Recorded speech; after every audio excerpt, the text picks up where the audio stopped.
Walk me back to receiving that. So this is a 105-page manifesto from James Worley. He started writing me letters earlier this year. And so we sent several letters back and forth. And hold on. Go back to you receiving the first letter and seeing the address, from who it came, all of that. So one of our employees actually got the letter in the mail and sent me a picture of it. And I think I just wrote, what? And, pretty soon news got around the newsroom that he had sent this, and we all just wanted to know what could it possibly say. So you open it up. What are you looking at when you get that first letter, and then what followed? First of all, the handwriting is very meticulous and unusual. But I'm really looking for, what is he going to say? Is he finally going to admit to killing Sierra Joggin? There were a couple questions still surrounding that case. You thought you were going to receive something that said that? I was hoping. Did I really think that? No. Okay. But there are questions still surrounding that case, and I immediately pretty much reached out to her family, to her aunt who runs the Justice for Sierra organization, let her know what it said, and they were on board with trying to find out, is there more information in the case, and are there other victims out there? And I think that's been a huge question. When he first went to prison for attacking Robin Gardner in 1990 and then Sierra in 2016, nobody really believes, including the FBI and the local investigators, that he didn't do anything in between. You have to wear a couple of different hats because you have developed a relationship with Sierra's family.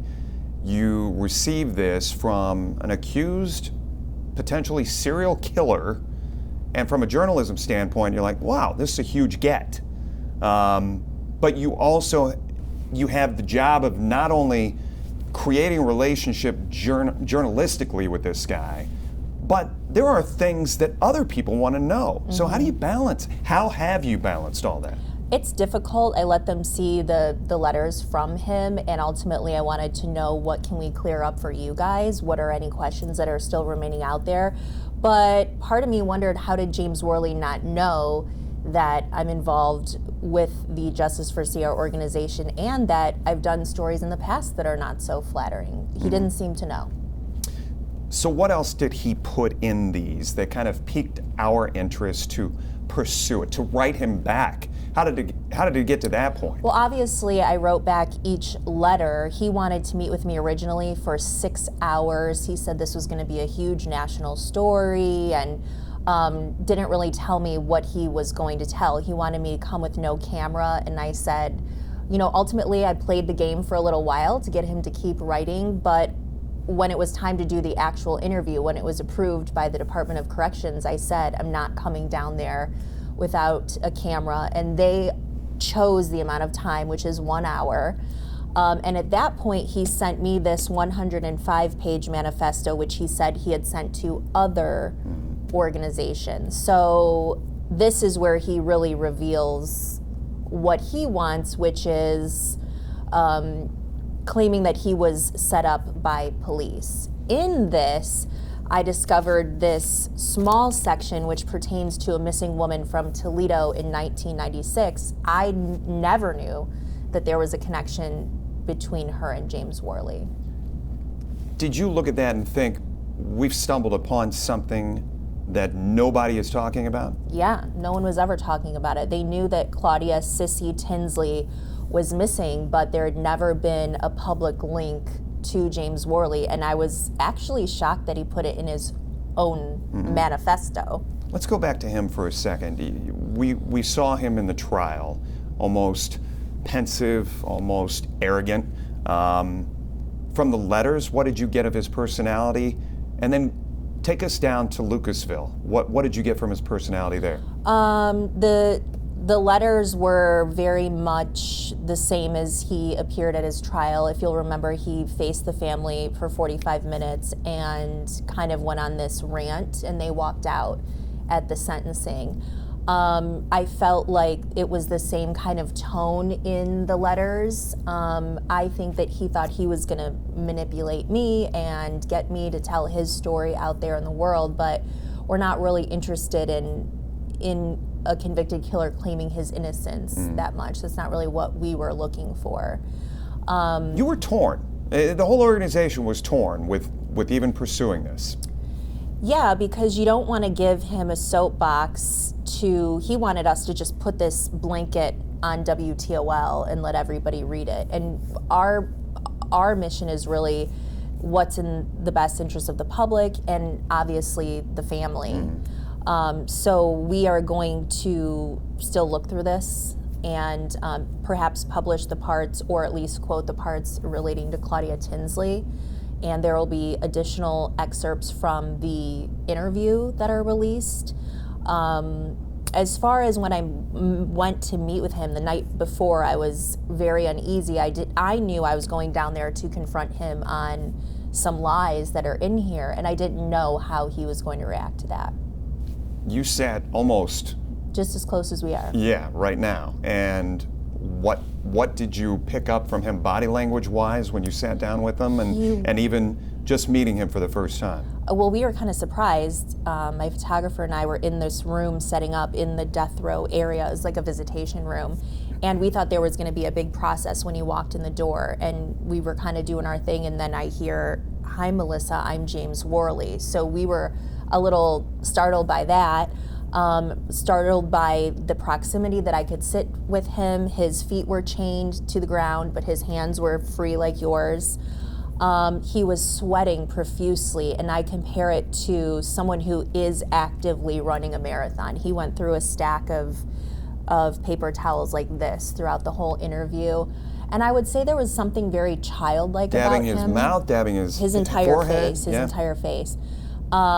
He carried 2 Q-tips, somewhat like an eyedropper with a liquid, and a trucker hat in a bag with a copy of the manifesto. I think he wanted to show me how DNA can be planted, and he did. I gave him my hand, he asked for my hand, and he did a demonstration. I thought he was very childlike in his demeanor. He wasn't scary. And I was able to actually control the interview more than I thought. And I had talked to investigators leading up to this, and they said, good luck, because if he doesn't want to answer something, he'll just go off on a tangent and keep going and going and going. So that was a challenge that I expected. Yeah. Did you have to go in, not being a bully, but what was your personality when you went in? Kind of like a mother with a child, I would say. I had to say, okay, James, we need to talk about this. You said this. I'm here to talk to you about this. Yeah, and he would say things like, Melissa, you're disappointing me, or kind of talking to me like I was stupid. You didn't read this. And he could see by how I would respond that I fully read it and was prepared. Talk about walking. You were struck by death row. What was it about it? It was not like you see in Shawshank Redemption or Orange is the New Black. It was very quiet. We were led through a series of security checks till we could get to him. There was an inmate making popcorn in the corner. I asked, is this his only hour allowed out during the day? And they said, oh no, he can pretty much spend quite a bit of the day outside of his cell. I was just under the false impression that he only got an hour a day outside of the cell. He told me that he has a flat screen TV and 2 tablets, and I know that he did try to call me twice on the tablet. So I just think that the privileges that he has were more than I thought would be allowed. And you noticed it not of just him, but there were other prisoners in there who... There are a couple of facilities down there in Chillicothe. One across the street houses the more violent offenders, like the ones who were responsible for the Lucasville riots. So I don't want to say the security isn't there, it definitely is, but the privileges that are allowed, he seems to have quite a few. Yeah, I said Lucasville, it's Chillicothe. So as you walked away from this and in putting the story together, how did it come together? What still needs to be done? So there are people reaching out to me right now. There have been people that have reached out over several months claiming that they've had interactions with him, and that's something that I continue to look at. I need corroboration and documents kind of to be able to publish a story like that. But it's always been about where was he during all these years, asking people to take another look. If you have a missing person in your life or someone who is gone, would that person have had interaction with James Worley?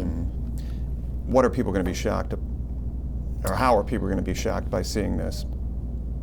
Well, I just think surprised? that Claudia Tinsley is someone that was forgotten. And I think the lifestyle that she led was a dangerous one, and also made her a very easy target to be taken or killed. And when you mix that with a James Worley, who is known in both of his convicted cases to kidnap, and in the same way, it's just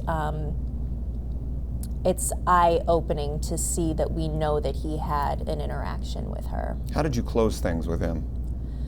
You know, when we That left, day. when we left, he was very upset. He called the interview horrific, and I said, I hope that you rethink that, because I'm here asking questions that anyone you sent this document to would ask.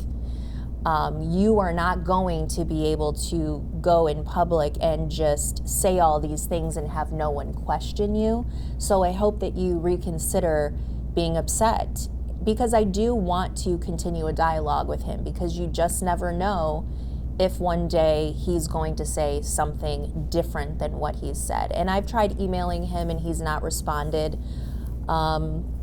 So we'll see what happens. I hope that he will open the door of communication again. Not because I'm interested in hearing about his innocence for cases in which he's been convicted. I'm interested in if he is ever going to tell another story.